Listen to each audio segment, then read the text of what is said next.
travail. D'accord? Elle s'appelle comment? Alors, je m'appelle Catherine Perret. Je suis art-thérapeute. Thérapeute, vous entendez quoi? Deux mots. Le mot art et le mot thérapeute. Voilà.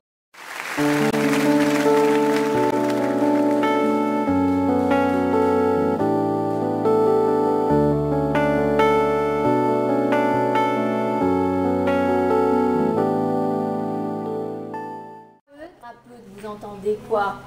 Deux mots. Le mot art et le mot thérapeute. Voilà. Alors, à votre avis, l'art, qu'est-ce que c'est pour vous? Comme art plastique. Ouais, art plastique, ça veut dire quoi alors? De la peinture. Et des constructions. Et des constructions, des maquettes. Hein? Des tableaux. Des avions. Un bateau. Il y a que ça, à votre avis, dans l'art? Oui. Il n'y a pas que ça, il y a d'autres arts que vous connaissez. Il y a quoi d'autre? Visuel. Oui, c'est-à-dire quand tu vas au spectacle? Au cinéma? Des instruments. Bah oui, quand il y a des instruments, c'est quoi? Des instruments. Un couvert. Et puis il y en a qui font avec leur corps. Au bal. Ah, la danse, au bal, voilà. Donc le bal, la danse, c'est aussi un art. D'accord? Donc on a la musique, la danse, la peinture, la sculpture, les maquettes. On en a certainement oublié. On a oublié le théâtre aussi. Qui c'est qui a déjà été au théâtre? Moi. Alors c'est une histoire qui nous est racontée par des gens. Hein? C'est ça le théâtre. Et puis des fois c'est même des petites marionnettes. Alors tout ça c'est de l'art. L'art c'est s'exprimer, dire quelque chose avec de la danse, dire quelque chose avec de la musique.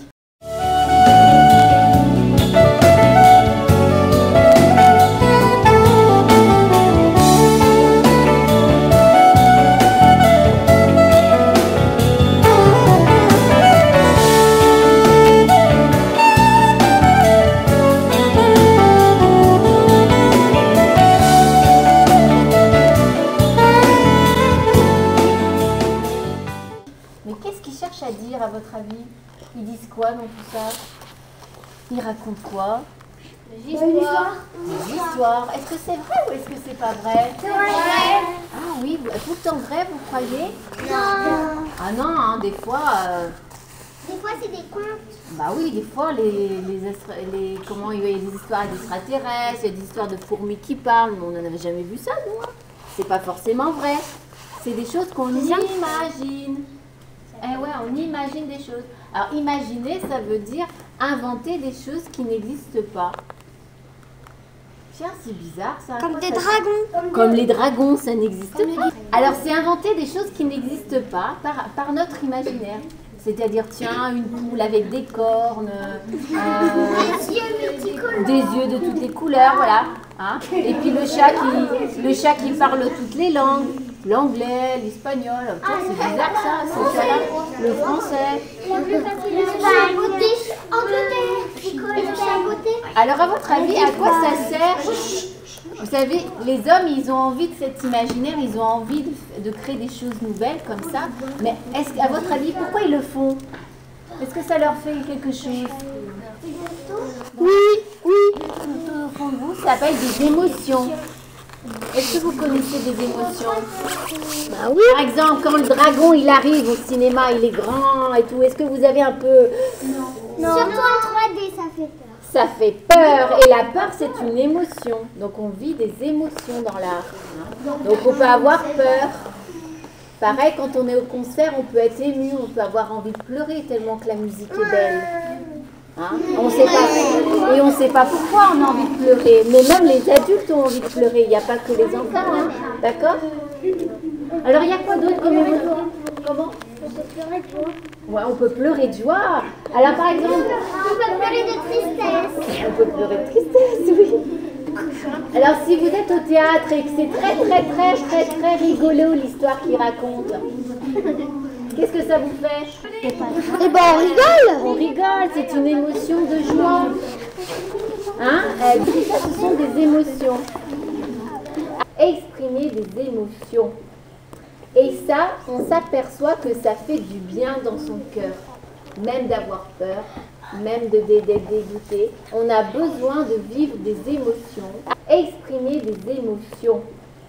Et ça, on s'aperçoit que ça fait du bien dans son cœur, même d'avoir peur, même d'être dégoûté. On a besoin de vivre des émotions.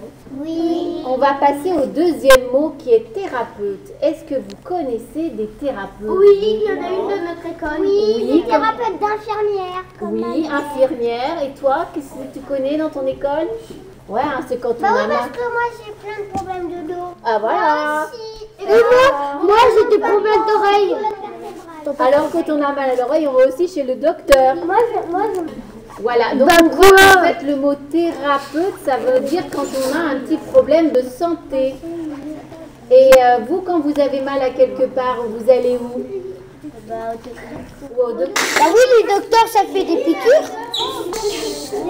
Oui, ça fait des piqûres. Les docteurs, qu'est-ce que ça fait? Ça regarde Dans les oreilles, dans la bouche. dans le nez, ça regarde là, le ventre, le dos, hein, les jambes. Et les vétérinaires, c'est pour les animaux. Oui, mais c'est pareil. C'est pareil. Donc on va dire que les docteurs que vous connaissez très très bien, ils s'occupent de votre corps. Est-ce que vous croyez que moi, en tant qu'art thérapeute, je veux m'occuper de votre corps? Ah bon? Alors je vais m'occuper de quoi? Bah si. Eh oui, un peu de si, un peu de non. Hein? Effectivement, je vais m'occuper de votre corps. Parce que par exemple, c'est des gens que vous voyez ici, je me suis occupée de les aider à peindre, à dessiner, à s'exprimer, à faire une pièce de théâtre. Hein? Donc, ils ont bien participé avec leur corps. Qu'est-ce qui est important dans le corps? Il y a aussi ce que l'on pense là dans la tête. Notre cerveau, il sert à penser, hein, à réfléchir. Alors, l'art thérapeute va aussi s'occuper de l'esprit, hein, de ce qu'il y a dans le cerveau. Bouger le bras, d'avoir un cerveau qui nous dit « je bouge le bras ». Voilà ce que vous dit votre ami. Bouge le bras, j'ai besoin de mon cerveau. Alors, pour peindre, pour faire des maquettes comme ici, tous ces gens qui étaient en art-thérapie ont besoin d'utiliser comment je vais faire l'avion, comment je vais faire dessiner mon papillon.